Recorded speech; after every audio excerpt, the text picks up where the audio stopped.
Okay, uh, very good morning to all of you. Welcome to our second lecture on surface engineering. In this particular session also, I would like to cover again the overview of the surface engineering. In previous class, I have given what are the course details and what is the learning objectives and what are the learning outcomes of this particular course, as well as also we have covered what is the surface engineering, how we are define surface engineering, and also we have covered like that what are the different types of surface engineering and what is the need of surface engineering, what is its scope, and why the people are very interesting of this surface engineering. So majorly we are talking about objectives and outcomes. So how it will be helpful to the student in case of academic as well as the research perspective also. So today in our current session we will majorly focusing on that what are the major surface engineering methods and its some basic principles or basic understanding about these surface engineering methods. Okay, I would like to share my screen.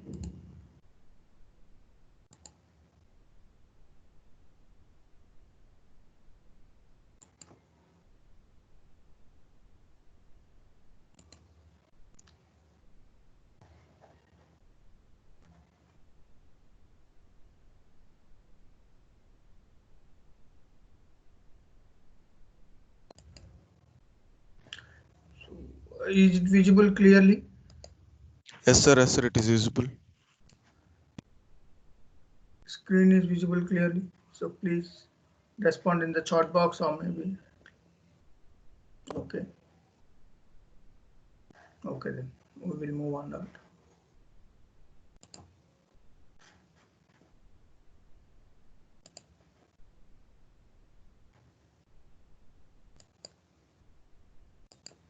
Okay.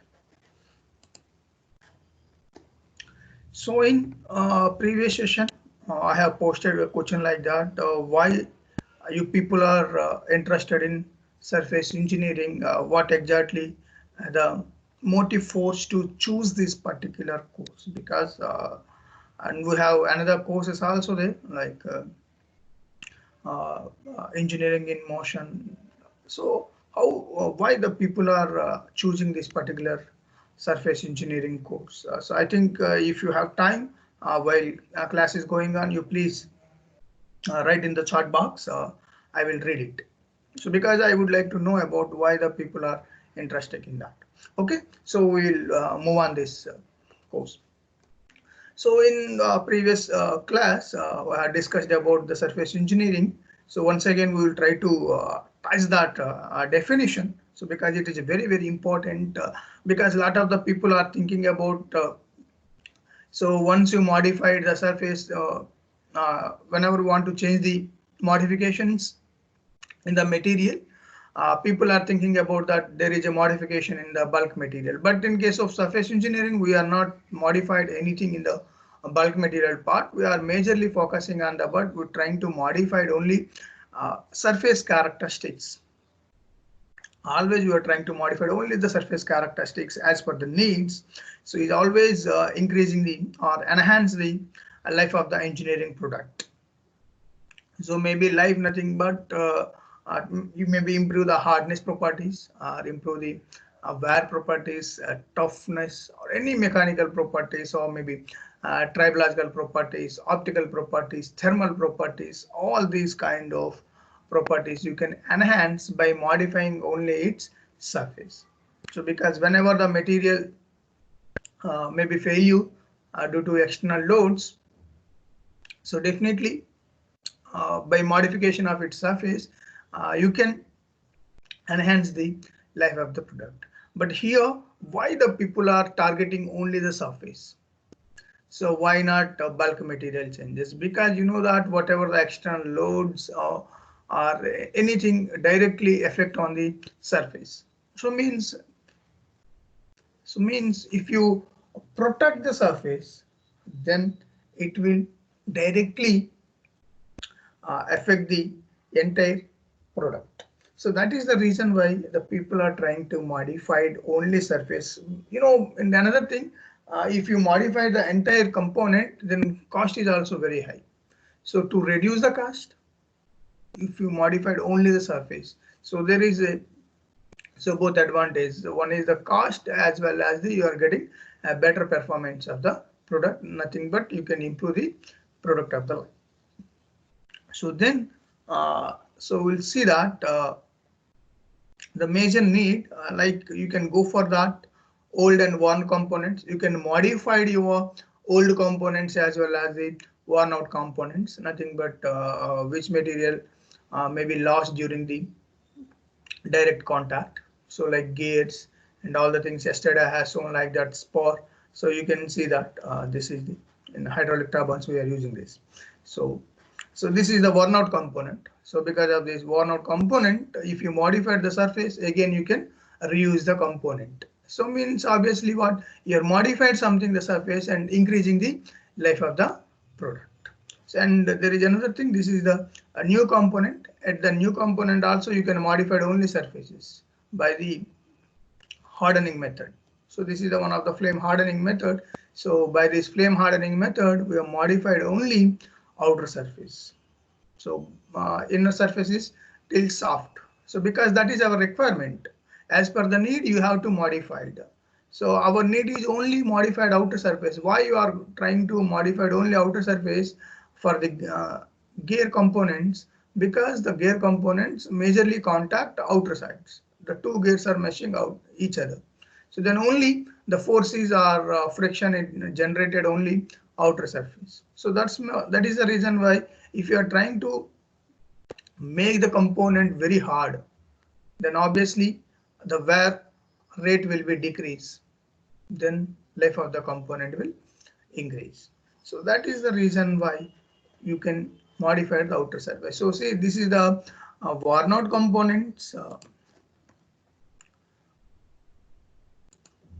So all these are all worn out components, and all these are the new materials you can use for any of these. So you can use surface engineering for both. So you can see there are a different kind of methodologies are available for surface engineering. So you can see here we have ion implantation, PVD technique, CVD technique, electrolytic plating, electroless plating, hot dipping, laser transformations. So there is a different kind of surface engineering methods are available, but you cannot use all methods for any requirement. So as per our need, you have to select suitable surface engineering technique. So every method is unique, as also it is differ from another method. Some of the methods will useful for to get more thickness, and some of the techniques may be useful for only thin films. So you can see that from ion implantation, PVD, CVD, all these are getting a very low thickness. So because they can use for nanofilm depositions and all the things.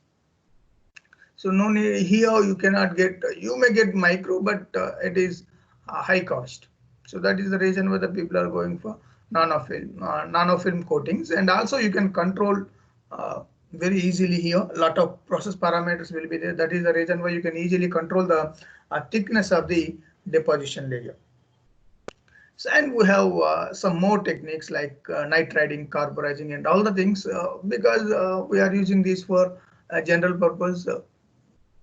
Because they are not that much of costly, and here we are not getting any kind of thin film depositions. Here you are getting like micro and macro deposition layers you can get, because here it is very difficult to control the thickness with this nitriding, carburizing, and carbonitriding and all the things, all diffusion coatings. It is very difficult to control the thickness.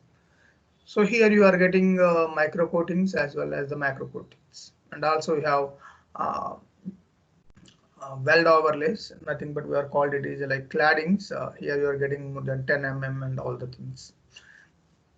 These are all different techniques and capabilities of surface engineering or surface engineering methods. So we know why the people are going for surface engineering. Majorly, you can increasing the wear resistance, you can increasing the corrosion resistance, and also you can increase uh, oxidation resistance and all the things. You can use the surface engineering, and I have given one example for that. If you improve the corrosion resistance, you can simply go for painting for your iron grills. That is the one kind of method. So to control the uniform corrosion, so definitely have to go for paints. And so like that, also you can improve some mechanical properties. Sometimes you can develop hardness also. Hardness is one kind of mechanical property. So that is the reason why on manufacturing of gas, uh, during manufacturing, they are going for hardening method, so flame hardening method. So by the flame hardening method, hardness will be increased. So you know that. So after completion of the heating, they are simply going for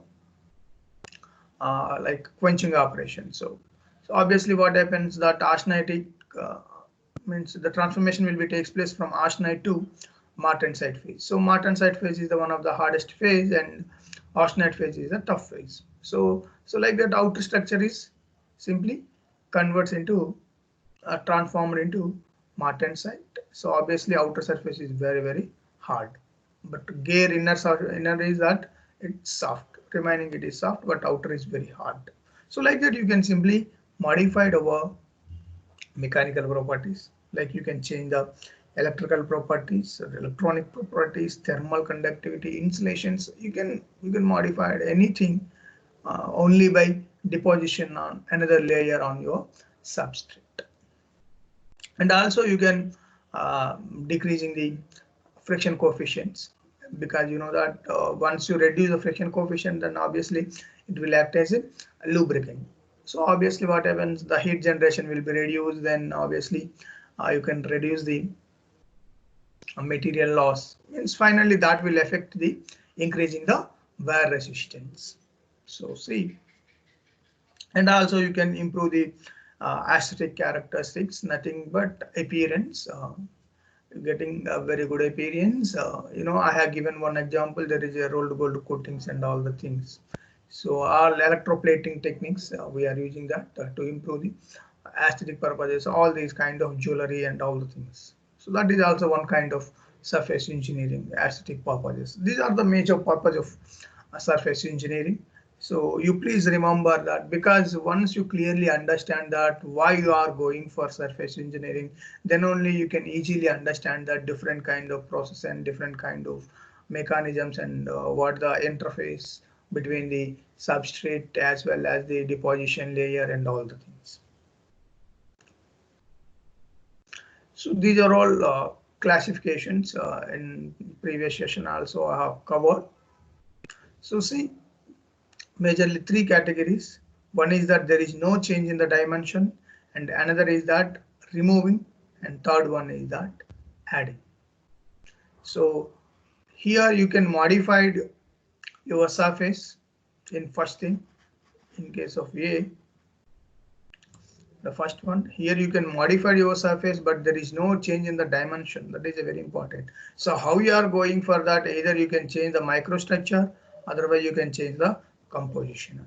So you see that in the microstructure, nothing but whenever you're talking about flame hardening and all the things, here only it is a chemical changes will be takes place. Because of the chemistry only you are getting good bond, and there is no dimensional change. So once you heat the material and simply dip it into water, that's it. So previously it is austenite phase. After quenching, you are getting martensite phase. So you clearly understand there is only phase change, means a microstructural change. Initially austenite, then it is martensite. Due to transformation of these phases, material properties will vary. But here you clearly understand only because of chemical bonding. So we have good chemistry between the phases. But here there is no change in the dimensional. We are not adding any extra uh, distinct layer on the substrate. So only because of the whatever the carbon percentage present over the present in the component in the iron, so that only simply converted into martensite phase will lead the or will enhance the hardness or wear properties. So like that. So we have another thing, maybe removal. So this is only the related to electroplating and all the things. So in case of electroplating, anode simply sacrifice, so means remove the material that will deposited on another surface. That is the removal and cleaning or polishing method. And third is the addition. In the addition, majorly it is thin film deposition coatings. So here how we are going for this addition, either with the help of chemical method or maybe with the help of physical or electrochemical techniques. So with the help of anything we are going for that. You can see that in the chemical we are going for chemical vapor deposition technique. So chemical majorly liquid and molten, maybe solid state or maybe vapor state. We are simply modified the surface, that is called as maybe CVD we call as. In physical we are going for evaporation based or sputtering based. So this is PVD, physical vapor deposition techniques, and also some chemical electrochemical techniques also we are using by additioning method. So this is a different classifications of surface engineering. So see, then we are coming into the very important thing. In our second unit, majorly we are trying to cover this concept. That concept is thermal spray coating. So you can clearly understand here by the diagram. So here, so this is our substrate only up to this. This is our substrate. This is our substrate. So I would like to modify this outer surface. So with another materials. So that material you can take it as a powder form, or it may be a wire form. Otherwise you call it is a rod form. Anything, either it is a powder or it may be wire type. So here what we will do that. So with the help of thermal, like thermal energy, or otherwise you call it as a heat. With the help of this heat, we will simply melt this powder or maybe wire. So simply it is a converted into a molten state or it is a semi-molten. Anything, either it is a pure molten particle or maybe semi-molten state. So after that, once you convert this powder or wire into molten state, now you are trying to accelerate that molten particles. So with the help of nozzle, and also we are giving some carrier gassing, each and everything, that pressure energy is now converted into here. We have high kinetic energy. So that now this particle having high kinetic energy and like accelerated towards this substrate and directly impinges on the substrate. So obviously you clearly understand that this is the liquid particle, all right, and this is the solid particle. So this liquid particle having high kinetic energy and moving towards the substrate and hits the substrate, then obviously what happens? It will simply adheres to this particular component or substrate, or simply stick to this particular substrate. And here there is a lot of factors will be affecting, that is that and what is the type of the material. It is the type of material. Another thing is that what is the state of the particle, either it is a pure liquid or it is a semi-solid or semi-liquid, and also what is the kinetic energy. So all these things will affect the a good bonding between the particle as well as the substrate.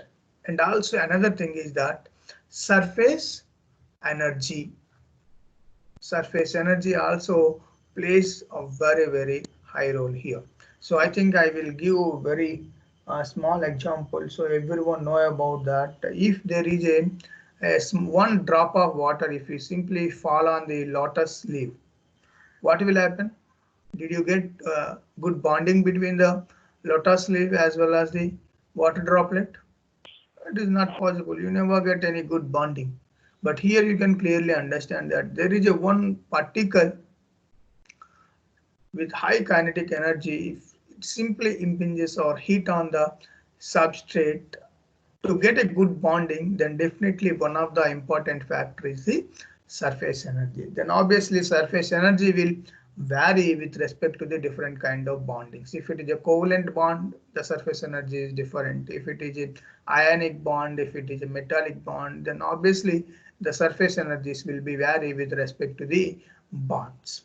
So I will discuss later about those things. What about these bonds for covalent, ionic as well as the metallic bonds?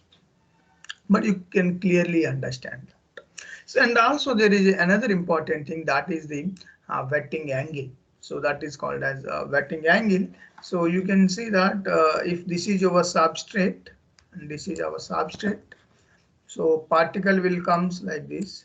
This is particle direction.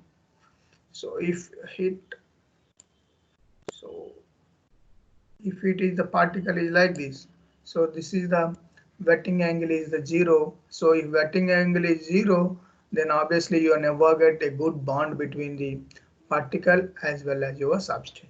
So otherwise we have another thing. This is the substrate and this is the particle direction. So if once hit, if you're getting like this, so this is the 180 degrees is the wetting angle. So this wetting angle plays a very important role. So this is the WA wetting angle plays a very good role. If we have a 180 degrees is the wetting angle. So this is the wetting angle. So if you have a good wetting angle between the substrate as well as the liquid particle, then you are getting a good adhesion bonding. This is the adhesive. So this is the adhesive bonding at this zone.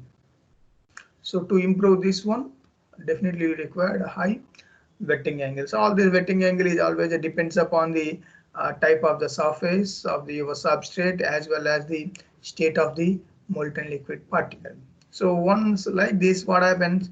One droplet simply impinges on the substrate, and finally you are getting a coat or a thin layer on your substrate. So you can clearly see that here this is you are getting a thin layer. Okay, but you can clearly understand that the entire the process happens in the atmosphere zone. Then obviously you are getting a lot of porous will be there. Some oxides may be formed in this particular coating. So a lot of limitations is there in this technique because everything is occurs in the atmosphere. So obviously here you are getting a lot of oxides, lot of pores and all the things. And later we are discussing very clearly about these thermal spray coatings. For better understanding, I would like to, in the today's session, I would like to give a very brief. So see here, means now you people are understand what is a thermal spray coating. So whatever the material you want to deposit on your substrate, that material either it is available in terms of powder or maybe white. So that you have to heat that. The help of heat. How to get a heat is a different. Either you can go for gas or maybe electrical. So according to that, you can classify different kind of thermal spray coating techniques. So either with the help of gas as well as the electric heating. So if you remember a welding technique, in the welding, if you would like to join two materials, we require heat. Am I right? So how to generate the heat? Either you can go for oxygen and acetylene, that is called as a gas welding. Otherwise, if with the help of uh, electrical, then we are called it as arc welding. So like you are class like a different kind of methods we are classifying that whatever the sources are there. So here, if gas, then we will call it as a flame thermal spray coating. So otherwise we have arc type, so like there is a plasma type. So always what type of source you are giving to melt the deposition materials. So and we have a different kind of thermal spray coatings. Here you can see that there is a plasma spray, a detonation gun, a wire arc, and flame spray, a high velocity oxy fuel, as well as thermal velocity air fuel, sorry, high velocity air fuel and cold spray technique. There is a different kind of thermal spray methods are available. So you can see here how you are classified, how you select different kind of uh, thermal spray methods. It is always depends upon what is the particle temperatures as well as the particle velocity. So you can see that if it is a flame spray, in the flame spray particle velocity is very low and the temperature is around, you can reach the temperature 2000 to 2500. So you can clearly understand that if particle velocity is low, then obviously you have somewhat less bonding. So you have definitely optimized that particle, high particle velocity, so that will impinges on your substrate and simply stick on the substrate. Okay, so this is your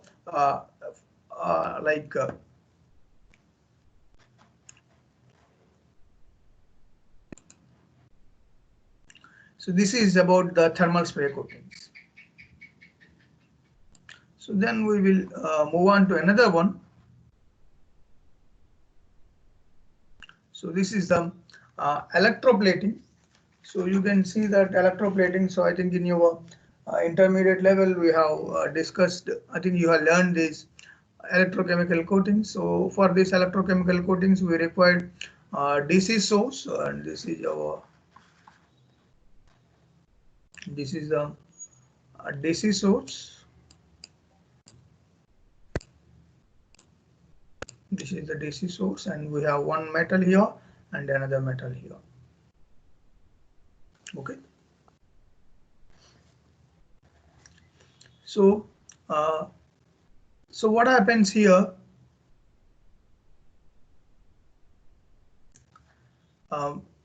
So metal B is the anode and metal A is the cathode. So once you like DC power source is on, obviously what happens, this metal gets ionized. This metal gets ionized, and so electrons will pass. So electrons and these ions get some electrochemical reactions will be takes place, and the metal will simply deposit it on your cathode. And here you can simply see that what kind of chemical reactions or electrochemical reactions takes place at different potentials. Here you can see that at anode and as well as at cathode. So at anode what happens? Anode lost the electrons and you are getting M plus. And at cathode what happens? So electron gain, sorry, here it is plus, it is plus. So here what happens at cathode? So these ions collect these electrons and forms the metal. So that will deposit on your cathode. So this is the majorly electrochemical coating techniques. In the electrochemical coatings, there is a different kind of coating. There is a nickel coatings, copper coating, chromium coating, all these things. So here you can see that one is the chromium coatings. A lot of applications we are using for chemical coatings.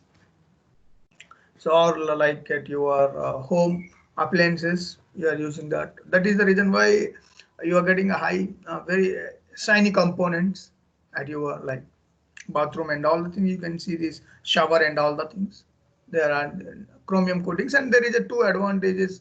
You are getting good shining as well as that good corrosion resistance also if you are using that nickel and chromium. So here you can see that wheel as well as the silencer. So all these things we are going for chromium as well as the nickel coatings. Chromium is majorly for corrosion resistance, nickel is for majorly high temperature resistance. So for these applications we are going for these electrochemical coatings. So see here we have diffusion coatings. So here diffusion coatings are somewhat different than the thermal spray coatings as well as the electroplatings. So because in case of electroplating and thermal spray coatings, there is a different material directly deposited on your substrate. Then obviously what happens, the dimensions will be vary because there is a separate or distinct material deposited over the substrate. That is the maybe concept or science in the thermal spray as well as the electroplating. But in case of diffusion is not like that. Here there is no a separate layer form on your substrate. So here instead of these separate layer, what happens, whatever the material you want to deposit it, that will be diffused into the body and it will be formed. So majorly these kind of diffusion coatings we will called electrothermal coatings, sorry, thermochemical coatings, because here the two things will be happens. One is that with the help of heat as well as there is a chemical interactions will be takes place inside the body. So that is the reason why called these diffusion coatings are thermochemical coatings. So see here what exactly happens. So this is my substrate. This is my substrate. So if I would like to deposit carbon. So because why the people are going for carbon? So carbon as one of the hardest phase. So obviously for whenever you required high wear resistance, then the people are going for this carbon. So that's why I would like to take a low carbon steel here. I would like to deposit more carbon on the surface only. On the surface level only, I would like to enhance the carbon percentage. So see, for that I would like to select carbon source here. So the yellow, the blue color here. The blue color is entirely carbon coating medium, otherwise called it is carbon source. So carbon source depends upon the carbon source. We are classified the different methods. If your carbon source is only solid, so then it is called as a packed carburizing. So if your carbon source is liquid, we have called it is cyaniding. So otherwise we have another thing. If your carbon source is the gas, it is called as gas carburizing. So as for the source of the carbon, we are classified three different categories. So for example, if you take if it is a packed carburizing, nothing but your source of the carbon is like a solid state, so called it is a packed carburizing. So entire we are simply packed our entire source, that is majorly charcoal we are using that. And also we are using like some inhibitors, some accelerators and all the things. So then what happens, there's nothing but A means our source that will simply transport towards your substrate. Okay. So and also what happens, because of this particular pack, we are giving a heating source also there here. There is a heating source. So once you are giving the required amount of heat, then obviously some reactions takes place in that. So due to that reactions, the charcoal will be decomposed and finally you are getting atomic carbon. So atomic carbon is highly activated carbon, so that is always trying to diffuse it into the body. So that atomic, so yeah, nothing but this is the atomic. So either it is atomic carbon or atomic nitrogen. So anything but the phase or state of the element is that in atomic state. So that atomic state of carbon simply trying to diffuse into the body. So here you can clearly see that. You can see that this is the iron lattice. So Fe, the iron lattice. So this is your this is NH3, majorly ammonia. So ammonia, so nitrogen will simply diffuse into the body. You can see that there is a vacancy. So where exactly the vacancy? So interstitial positions, at the interstitial position, simply your nitrogen will come and occupy that place. So occupy the place. So like that, it will simply diffused into the body. So here you clearly understand that there is no any another uh, nitrogen atom over the surface. It is everything is simply diffused, and you can clearly understand if increasing the depth, then obviously the concentration of the nitrogen will decrease. So means only up to certain depth you are getting more nitrogen concentration, and later it will comes down. So you clearly understand that only you are modified the surface. So surface is somewhat harder than inside the component. So this is all about your diffusion coatings, and here you can see about that a lot of applications in aircraft engines. Majorly we are going for this diffusion coatings because we are required a different kind of components there. You require like nickel alloys or titanium alloys and all things, means you definitely require a multiple components. So this is not like a monolithic components. So that is the reason why you have to add a different kind of materials. So the problem is that if you add, like, there is a separate distinct layer on that, there is a chance to peel out. Means if you have a good adhesive bonding, then it is okay. But the major limitation in the surface engineering techniques, the bonding. If the bonding is weak, then entirely the component gets fail, and as well as the performance will deteriorate. So that is the reason why if you have majorly focusing on this adhesion, but in case of diffusion, you are getting a very high adhesions, because here the element are the atomic carbon or maybe nitrogen and simply diffused into the body. Then obviously you have high bonding code. So there is a lot of applications. You can see that in bearing applications and camshaft gears and all the things at different applications, we are going for diffusion coatings. So, and also we have another kind of technology is there. So that is thin film deposition techniques. So in case of thin film depositions, one of the major example is that chemical vapor deposition technique. So in case of chemical vapor deposition technique, what exactly happens here? So here majorly the chemical vapor deposition is the one is the non-volatile thin solid film, because once the solid form happens on the surface, it never gets volatile. So means it won't evaporate. So that is the reason why we'll call it is a non-volatile thin solid film. So here always what happens, we are dealing with like carrier gas, and like if you like to coat titanium, so then we are using the titanium chloride. So that will simply enter into that.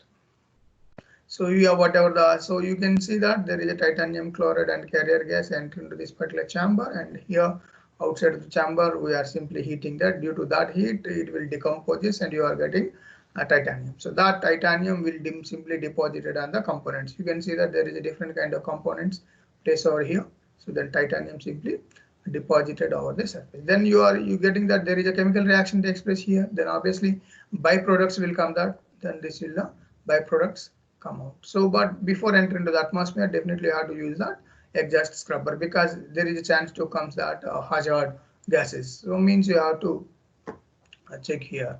So you have to filter those things, and remaining will be sent.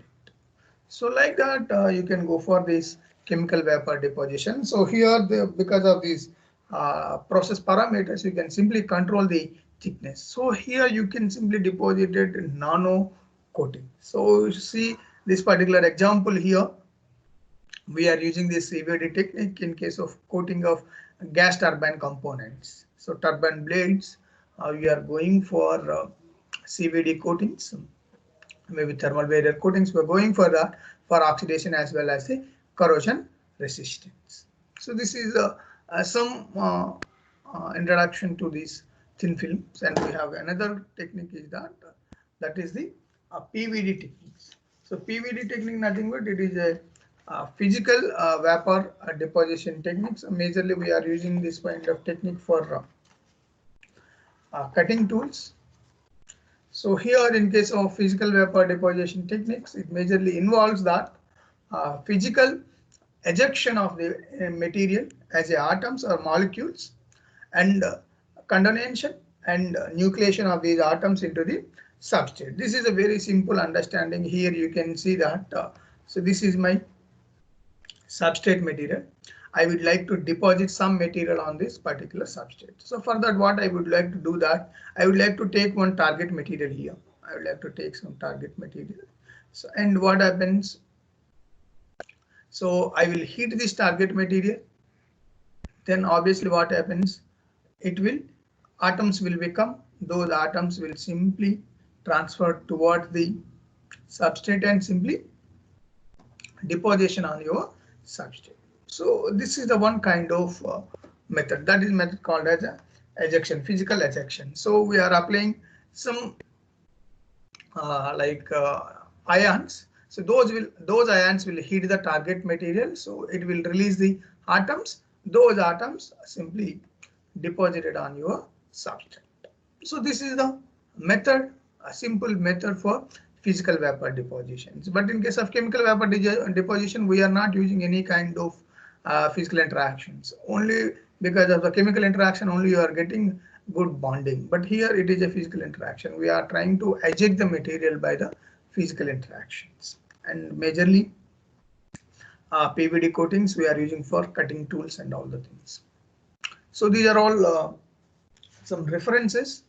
So to prepare these slides, hope you understand that what exactly I have covered till now. So I would like to post one poll question. So after completion of the poll question, if you have any doubts regarding this session 2, and also if you have any doubts regarding this particular course, you can ask. First, I would like to go for poll question.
Okay, so please all of you respond this question.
So till now I got only 33 responses.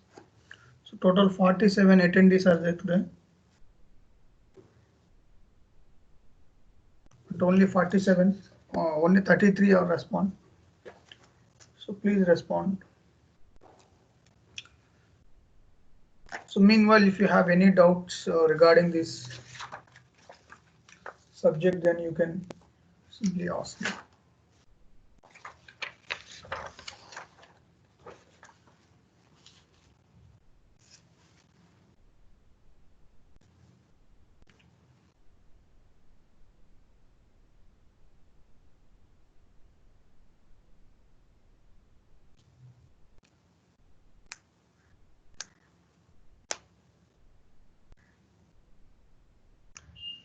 So I would like to take the consideration, attendance consideration with the help of these poll sessions. So please, all of you respond to the poll sessions.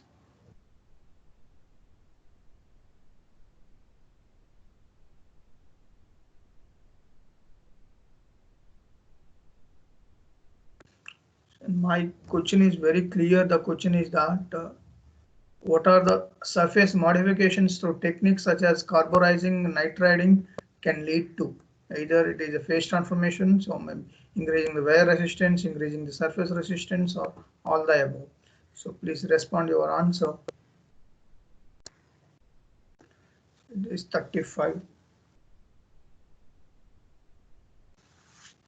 So if you have any doubts, then you can simply type there. Otherwise, you can simply unmute yourself and you can ask me. So whether my like communications or presentation is everything is okay, or if you have any kind of suggestions also, you can simply give, no problem that. I can take suggestions from the students side, no problem for me.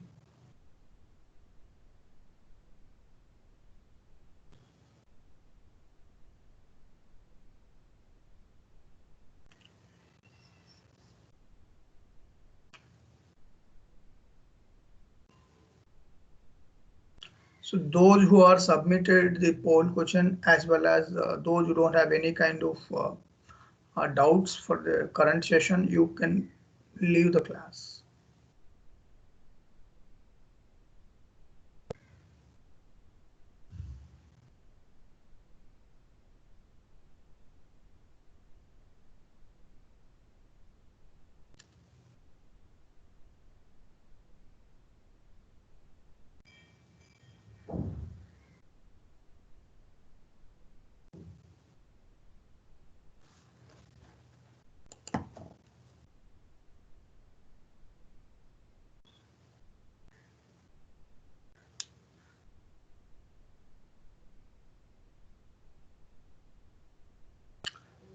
So once again you try please. A lot of people are responding.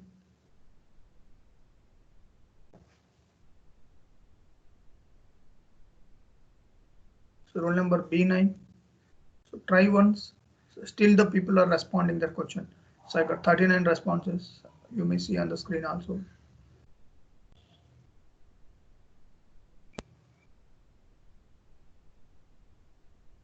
So otherwise you can type the answer. I will check that whether it is right or wrong. So at the end of the session, I will reveal the answer.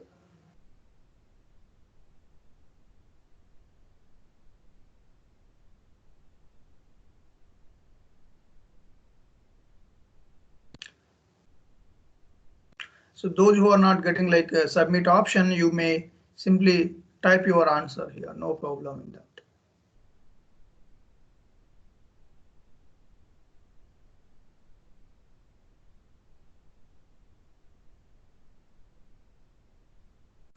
Sir, one small doubt, sir. Can I ask, sir? Hello?